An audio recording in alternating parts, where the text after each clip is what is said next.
لیکن ہمارے قوم میں یہ سینس نہیں ہے. طلاق کی وجہ میں گھسیں گے, کیوں دی؟ جب گھستے ہیں تو پھر ظاہر ہے الزامات ایک دوسرے پر بولو نا لگتے ہیں, کیونکہ دونوں اپنی عزت بچانے کی کوشش کرتے ہیں. اور ہمارے معاشرے کا مزاج لوگوں کو معلوم ہے کہ اپنی عزت بچانے کے لیے دوسرے کو معاشرے میں ذلیل کرنا انتہائی ضروری ہے. آج کل جو مارکیٹ میں چل رہا ہے نا, وہ یہ چل رہا ہے کہ اپنی عزت جب ہی بچے گی جب دوسرا کیا ہو جائے گا, ذلیل ہو جائے گا. تو وہ اس کو ذلیل کر رہا ہے اور یہ اس کو ذلیل کر رہا ہے, اور لوگ بیٹھ کے درمیان میں کیا کر رہے ہوتے ہیں, فلم دیکھ رہے ہوتے ہیں, تماشا. ابے اس نے یہ بولا, ابے اس نے یہ بولا, ابے وہ دیکھو, ابے وہ دیکھو. بھائی علیحدگی ہو گئی, ختم. آپ خاتون سے بولو محترمہ, جب آپ کی اس سے علیحدگی ہو گئی یا آپ اس سے طلاق چاہ رہی ہو تو طلاق لے کے علیحدگی اختیار کر لو. کیا تھا کیا نہیں تھا, وہ ہے نا جمائمہ خان کا عمران خان کے خلاف. مجھے نہیں پتا عمران خان اچھا آدمی ہے برا آدمی ہے, یہ میرا ٹاپک نہیں ہے. میں پہلے بہت سارے کلپ بھگت رہا ہوں, تو مجھے بھی لوگوں نے کہا کہ وہ جمائمہ خان کی کتاب پڑھیں, اس نے عمران خان کے راز اچھالے. میں نے کہا اس خاتون سے بولو تیری کو جب طلاق ہو گئی ہے تو کہیں اور شادی کر, ٹھیک ہے نا, تجھے کیا ضرورت ہے وہ کیسا تھا, اور کتاب لکھ رہی تھی اس وقت لکھتی. اول تو اس وقت بھی غلط تھا. اگر عورت کو اپنے شوہر کے بارے میں برائی کا علم ہو, کسی سے مشورہ لینے کے لیے بتائے, وہ تو ایک الگ بات ہے کہ بھئی یہ ایسے آدمی سے جو راز فاش نہ کرے, وہ تو ایک الگ چیز ہے.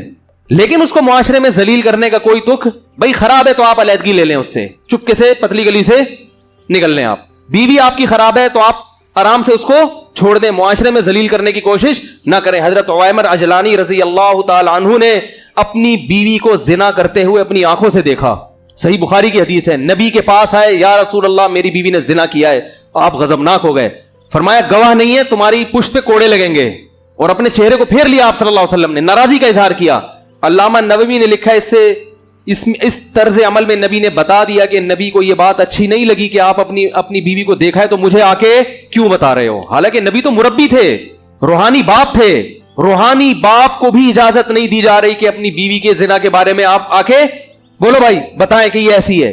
علامہ نووی نے لکھا ہے اس کے تحت کہ اس صورت میں نبی نے طرز عمل نے بتا دیا, بھائی آپ نے دیکھا ہے, طلاق دے کے بولو بھائی چپکے سے اس کے راز کو فاش نہ کرو, فارغ کر دو. بھائی نہیں, لوگ پوچھے کیا مسئلہ, بھائی ہماری نہیں بن رہی تھی آپس میں, ختم. بھائی نہیں بن رہی تھی, کیونکہ اگر اس سے برائی ہوئی ہے تو توبہ کا آپشن بھی ہے کہ نہیں ہے, یہ توبہ کا دروازہ بند ہو گیا. بھئی آپ کو اعتماد ختم ہو گیا, عورت کو بٹھائے, بولے بھائی دیکھو میں نے یہ دیکھا ہے, اب میں تم پہ الزام, تم مل پہ الزام, اس سے بہتر ہے کہ ہم کیا کر لیں, کنارہ کشی اختیار کر لیں. اسی طرح خواتین اپنے شوہر پہ جو الزام لگاتی ہیں, زنا کر رہا ہے, فلانا کر رہا ہے, میں کہتا ہوں بھائی دیکھو کر رہا ہے, برا کر رہا ہے, مشورے کے لیے آپ نے فون کیا, میں نام نہیں بتانے دیتا ان کو, اپنے شوہر کا نام میرے سامنے راز نہ فاش ہو کسی کا. ہاں کوئی بہت بڑا فسادی ہو معاشرے میں, کچھ اس طرح کے کچھ لوگ ہوتے ہیں جو مذہبی رہنما بن کے لوگوں کو الو بنا رہے ہوتے ہیں اور بہت بڑے پیمانے پر ان کا فساد ہوتا ہے, وہ ایک الگ چیز ہے. وہ تو پھر داڑھی رکھ کے, ان کے تو داڑیاں انہوں نے جالی رکھی ہوئی ہوتی ہے نا, وہ تو معاشرے میں باقاعدہ فساد پھیلا رہے ہوتے ہیں. کوئی ایسا فسادی ہو تو وہ مشہور فسادی, وہ ایک الگ چیز ہے. تو میں ان سے کہتا ہوں کہ بھئی آپ نے اپنے شوہر کو اگر اس کنڈیشن میں دیکھا ہے, یا تو برداشت کرو یا اس سے طلاق کا بولو بھائی مطالبہ. اس کو سیدھا تو کرنا بڑا مشکل ہے, یا تو پھڈا کرو, 3 ہی آپشن ہے. میں کہتا ہوں یا تو پھڈا کرو, میاں سے پھڈا کرو, بھئی کیا کر رہا ہے بھائی تو, انسان کا بچہ بن, پھڈا کرو. کہہ نہیں پھڈا کریں تو وہ طلاق کی دھمکیاں دیتا ہے, اور یہ تو میاں تو اس قسم کے خراب ہوتے ہیں, وہ اتنے نیک تھوڑی ہوتے ہیں کہ ان کو سمجھائیں تو کہیں گے بیگم آپ کا بہت شکریہ, آئندہ بھی یہ نصیحت کا پروگرام چلتا رہے تو بہت اچھا ہے. تو میں نے کہا پھڈا کرو, گھر میں چیزیں اٹھا کے پٹکو, یہ تو کرنا ہے, یہ تمیز سے کون مانتا ہے آج کل.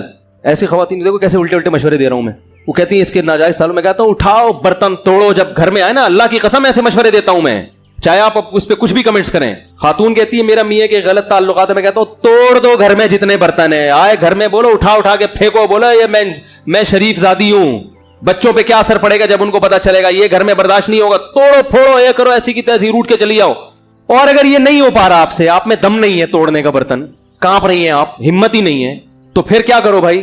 بسوں کے پیچھے لکھا ہوتا ہے تپڑ ہو تو پاس کرو ورنہ برداشت کرو, لکھا ہوتا ہے نا.